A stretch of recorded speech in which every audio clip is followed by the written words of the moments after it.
Oke, kembali lagi bersama saya di The Mythos.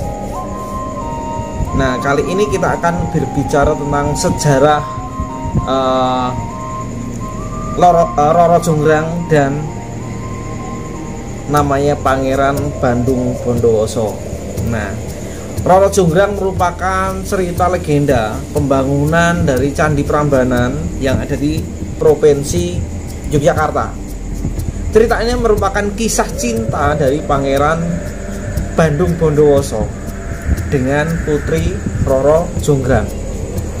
Lantaran ada unsur keterpaksaan, jadi kisah cinta itu pun pudar karena luapan kemarahan dari Pangeran Bandung Bondowoso. Dari cerita legenda ini sampai memunculkan yang namanya mitos dan The Mythos. Nah, seperti ini, bahwa pasangan yang belum menikah, mitosnya, lalu masuk ke ruangan patung Roro Jonggrang di Prambanan, maka jalinan cintanya dapat rusak.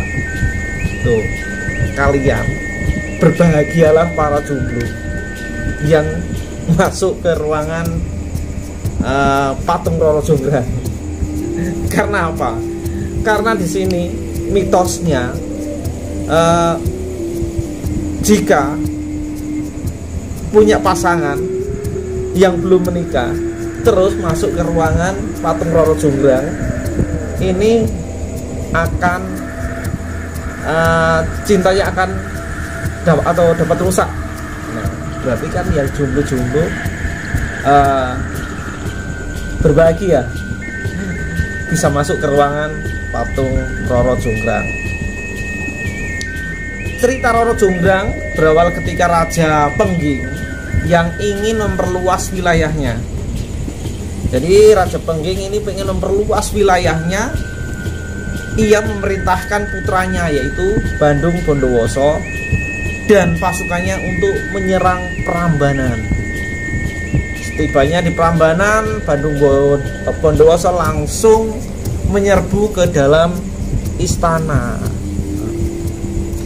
Prabu Boko atau Raja Boko yang saat itu bertahta di wilayah Prambanan tidak tinggal diam. Ia segera menyuruh pasukannya untuk menahan serangan yang datang secara tiba-tiba.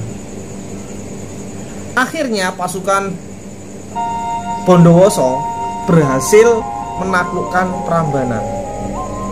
Prabu Boko tewas terkena senjata sakti Bondowoso yang bernama Bandung. Jadi kemudian abdi kerajaan raksasa Patihgumpolo saat itu memimpin pasukannya menjauh dari medan peperangan, kembali ke istana Boko. Patihgumpolo memberitahu putri Roro Jonggrang tentang kematian ayahnya. Sang putri pun bersedih. Gimana nggak bersedih?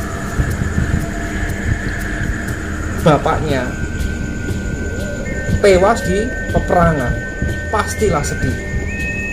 Nah, belum usai kesedihan dari putri ini, nah, ini kelanjutannya. Jadi belum selesai, pasukan Pengging mengepung dan menguasai istana. Dan saat itu bersamaan Pangeran Bandung Bondowoso terpesona dengan kecantikan putri dan bermaksud melamarnya. Tapi lamaran itu ditolak dengan cepat. Ayo, coba, bapaknya dibantai, dibunuh ketika perang, terus putrinya dilamar. Ya jelas nggak mau lah. Nah, seperti itu teman-teman. Jadi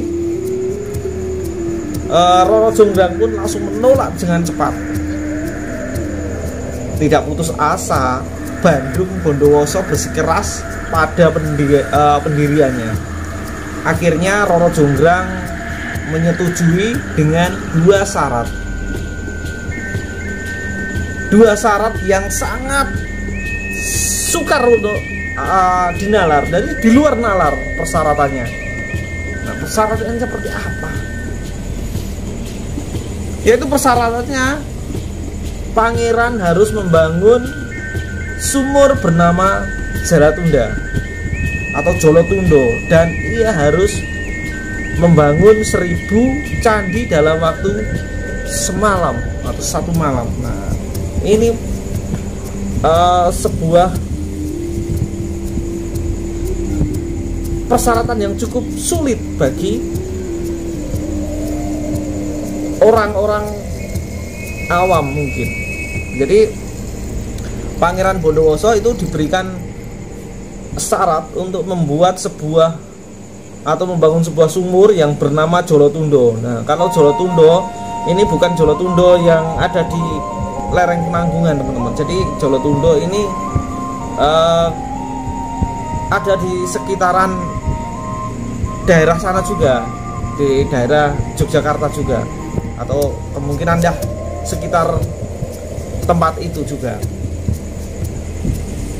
Dan dia harus membuat candi yang harus diselesaikan dalam 1 malam. Ini membuat candi 1000 candi dalam 1 malam. Kira-kira sulit nggak? Sangat sulit. Pangeran yang telah jatuh cinta itu pun menyetujui syarat Roro Jonggrang, karena sudah telah atau terlanjur jatuh cinta. Akhirnya Roro Jonggrang menyetujuinya. Bandung Bondowoso menyetujuinya persyaratan dari Roro Jonggrang karena sudah jatuh cinta. Istilah sekarang, lautan luas ku seberangi, badai hujan pun aku lalui. Nah, seperti itu. Akhirnya Bandung Bondowoso menyetujui apa yang diajukan oleh Roro Jonggrang. Karena Bandung Bondowoso ini bukan orang sembarangan. Bandung Bondowoso ini orang yang sakti, teman-teman. Jadi dia menggunakan kekuatan gaib. Pangeran dengan cepat menyelesaikan bangunan sumur dan dengan bangga menampilkan karyanya pada putri. Jadi karyanya ini, sumur ini sudah selesai dipamerkan, dan putri yang memang dari awalnya tidak suka itu mulai ketar-ketir. Kenapa? Kalau ini syarat ini dilalui, pasti dia harus jadi istri Pangeran Bandung Bondowoso. Nah, bangunan sumur dan dengan bangga memamerkan kepada putri. Namun dengan liciknya putri malah mendorong pangeran ke dalam sumur. Jadi Pangeran Bandung Bondowoso ini dicemplungkan ke sumur yang dibuat oleh dia sendiri tadi, didorong dan masuk ke sumur Jolotundo. Kemudian Patih Gumpolo menumpuk batu ke dalamnya dan mengubur hidup-hidup. Jadi Patih Gumpolo ini menimbun Bandung Bondowoso di dalam sumur dengan tumpukan batu, teman-teman, dengan liciknya. Nah, dengan susah payah Bandung Bondowoso berhasil lolos lantaran rasa cintanya pada putri terlalu kuat. Ia memaafkan sang putri. Loh, sang putri itu dimaafkan. Sudah tahu-tahu jahat dan liciknya seperti itu, dimaafkan.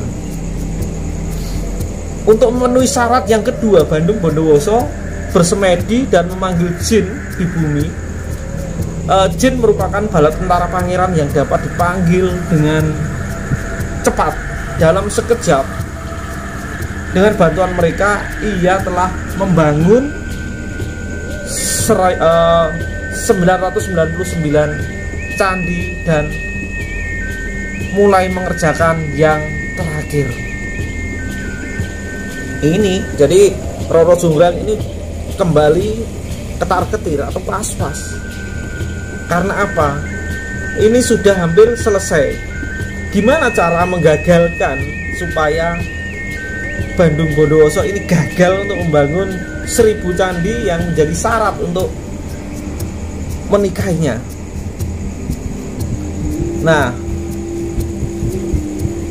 Untuk menggagalkannya usahanya tersebut, sang putri dan pelayan menyalakan api di timur dan menumbuk